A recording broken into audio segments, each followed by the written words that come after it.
ভিডিওটি junior homeopathic চিকিৎসক বন্ধুদের দেখানোর জন্য এবং শেখানোর জন্য। This gentleman aged about 30 years, 30 বছর বয়স্ক ভদ্রলোক সোরিয়াসিসে ভুগছেন। You know the psoriasis is a very bad type of skin disease where there is a scraping variety of skin disease.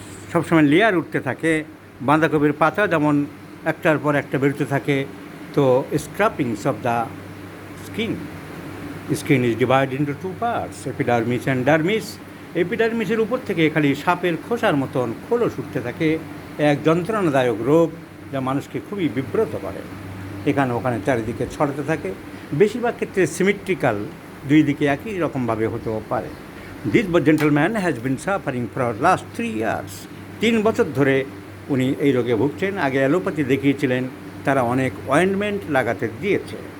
Recently homeopathy দেখাচ্ছিলেন, ফারাক্কার কোনো স্থানীয় হোমিওপ্যাথ, তিনিও কিছু লাগাতে দিয়েছেন মলম। তো হোমিওপ্যাথিতে আজকাল নানা রকম কোম্পানিরা বের করছে লোশন, মলম। অ্যানিম্যাল সাপ্রেশনের বিরুদ্ধে সারা জীবন লড়াই করে গেলেন। No suppression, no suppression, no suppression. Suppression causes many diseases, many virulent diseases. Suppression অর্গাননের ইন্ট্রোডাকশন পাতা এবং অর্গাননের ভিতরে সমস্ত জায়গায় ক্রনিক ডিজিজে সোরার সম্বন্ধে বলতে গিয়ে উনি বারবার বলেছেন, এবং যেটা হোমিওপ্যাথির একটা মূল নীতি, রোগকে চিকিৎসা করো, রোগীকে চিকিৎসা করো, রোগকে নয়, সাপ্রেশন করে নয়, চাপা দিয়ে নয়, উপর থেকে মলম এক্সটার্নাল অ্যাপ্লিকেশন দিয়ে নয়। হোমিওপ্যাথি ডাক্তাররা যদি তাই করে তাহলে মানুষ আর যাবে কোথায়? হোমিওপ্যাথিক চিকিৎসকও ওনাকে লাগাতে দিয়েছিলেন। কী লাগাতে দিয়েছিলেন সে নাম জানেন? ক্রিমটার নাম ভুলে গেছি স্যার, ক্রিমটার নাম ভুলে গেছে। কোম্পানিগুলো চালবাজি করছে। এসব কোম্পানিগুলো হোমিওপ্যাথিতে, আমাদের ভারতবর্ষে সেন্ট্রাল কাউন্সিল অফ হোমিওপ্যাথি বলে অফিস আছে দিল্লিতে, তাদেরও কোনো মাথা ব্যথা নেই।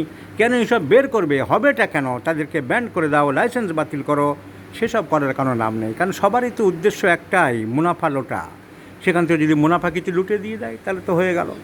তাহলে হোমিওপ্যাথির চিকিৎসক সেও মলম লাগাতে দিচ্ছে, তাহলে আবার সাপ্রেশন। তাহলে লাভ তো কিছু হয় না।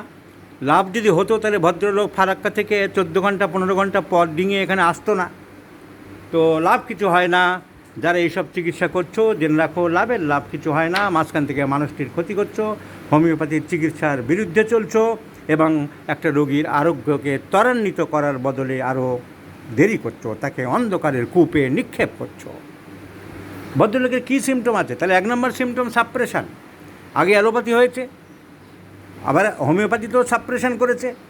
একই জুতোয় পা রেখে চলেছে হোমিওপ্যাথিক ডাক্তার, নামে হোমিওপ্যাথি, কিন্তু সাপ্রেশন করছে, চাপা দিচ্ছে, প্যালিয়েশন করছে, অবদমন করছে রোগটাকে। তাহলে ট্রিটেড বাই অয়েন্টমেন্ট আর সাপ্রেশন। মিষ্টি খেতে খুব ভালোবাসেন, মিষ্টি খেতে ভালোবাসেন। আমাদের ডাক্তারবাবুরা যে লিখেছে, কথা কি ঠিক? আপনি মিষ্টি খুব ভালোবাসেন। He has a great fond of sweets. উনি মিষ্টি খেতে খুব ভালোবাসেন, মিষ্টি খেতে। আর এই ডাক্তারবাবুরা লিখেছে স্ট্যান্ডিং ইজ দ্য ওয়ার্স্ট। উনি একটা ওষুধ দেওয়ার জন্য ধান্দাবাজি করে লিখলেন না? সত্যি সত্যি আপনি দাঁড়াতে অসুবিধা বোধ করেন? না, বেশিক্ষণ দাঁড়ালে অসুবিধা হয়? না, বেশিক্ষণ দাঁড়ানো অসুবিধা হয় না। আমি উনি যখন আমাকে বললেন যে কতক্ষণ দাঁড়াতে গেলে কি বসার ইচ্ছা হয়, অবশ্যই যখন লং জার্নি হয় ট্রেনে অথবা বাসে, সবারই হবে। হ্যাঁ, অল্প সামান্য একটু টুকটাক দাঁড়িয়ে থাকতে একটা চাহিদা হয়, সেটা হয়। হ্যাঁ, বাট যে খুবই একদম হয়ে না, যায় এটা খুব একটা ইম্পর্টেন্ট করা যাবে না। তোমরা ওষুধ একটা বানানোর জন্য গায়ের জোরে লিখলে হবে না। এই জন্যে রোগী যদি বলে 4টা থেকে 7টা পর্যন্ত বাড়ে, আর কেউ লাইকো দেওয়ার জন্য জোর করে 4টা থেকে 8টা করে, সেটা ঠিক হবে না। Standing is the worst position for sulphur. যেগুলো সামান্য কারণে হঠাৎ সব সময় বসে ধপাস করে বসার চেষ্টা করছে, সেটা আপনার নেই। সুতরাং এইটা এক্ষেত্রে প্রযোজ্য হবে না। কিন্তু মিষ্টি খেতে খুব ভালোবাসে এবং সাপ্রেশন আছে। আপনি কি গোসল করতে ভালোবাসেন? রোজ করেন? গরমকালেও করেন? বাহ, তাহলে অ্যাভারশন টু বাথ খুব একটা কিছু নেই। অ্যাভারশন টু বাথ খুব একটা কিছু নেই। সালফারের অন্য সিমটম আর কিছু নেই, শুধু মিষ্টি খেতে ভালোবাসে। আর ট্রিটেড বাই অয়েন্টমেন্টস। আর শীত বেশি না গরম বেশি শরীরে? গরম অনুভব হয়, কিন্তু ভালো লাগে, আনন্দ লাগে আমাকে শীতে বেশি। শীতে বেশি ভালো লাগে, তার মানে গরম ভাবটা বেশি। আপনি ঘরে কী কাজ করেন? কোচিং ক্লাস করেন। আপনি জিনিসপত্র, বইপত্র, চেয়ার টেবিলে যখনকারটা তখনই গুছিয়ে টিপটপ করে রাখা পছন্দ করেন, না পরে থাকে পরে করবো? এনি টাইম ফিট পারে থাকেন। উনি অত ফ্যাস্টিডিয়াস আছেন। সালফারের মতন অন্য মেন্টাল সিমটমও খুব একটা কিছু নেই। কিন্তু অন্য ওষুধের সিমটম আমরা কিছু পাচ্ছি না, ইরিটেবল আছে আর তেমন কিছু পাচ্ছি না। ইউরিন একটু অফেন্সিভ আছে, প্রস্রাবে একটু গন্ধ লিখেছে। এখানে একটু dead type এর- এখানে কি আছে? ওইরকমই খোসা টাইপের এই জায়গাটাতে উঠছে বেশ কিছুদিন থেকে ও। এটা। ঠিক আছে, তাহলে brimstone is the choice of remedy, যেহেতু treated by ointment and desire for sweets. এই desire for sweets is a very strongly found, it is a great positive symptoms and treated by অয়েনমেন্টস।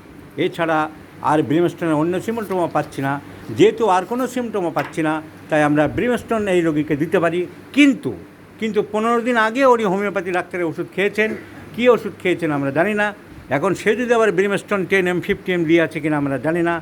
So it is better to prescribe TCLV 10,000, TCLV 10,000 German original.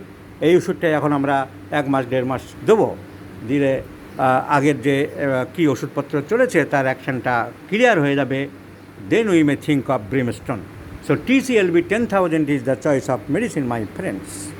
আশা করি আপনাকে আরোগ্যের জন্য যত সম্ভব চেষ্টা করব। Psoriasis case আমাদের হাতে অনেকগুলি ভালো আছে, আপনাকেও ভালো রাখতে পারবো। আর আপনার পারমিশন নিয়ে ভিডিওটা জুনিয়র হোমিওপ্যাথিক চিকিৎসকদের জন্য গ্রহণ করলাম। সেই পারমিশন আপনি দেওয়ায় আপনাকে অসংখ্য ধন্যবাদ জানাই।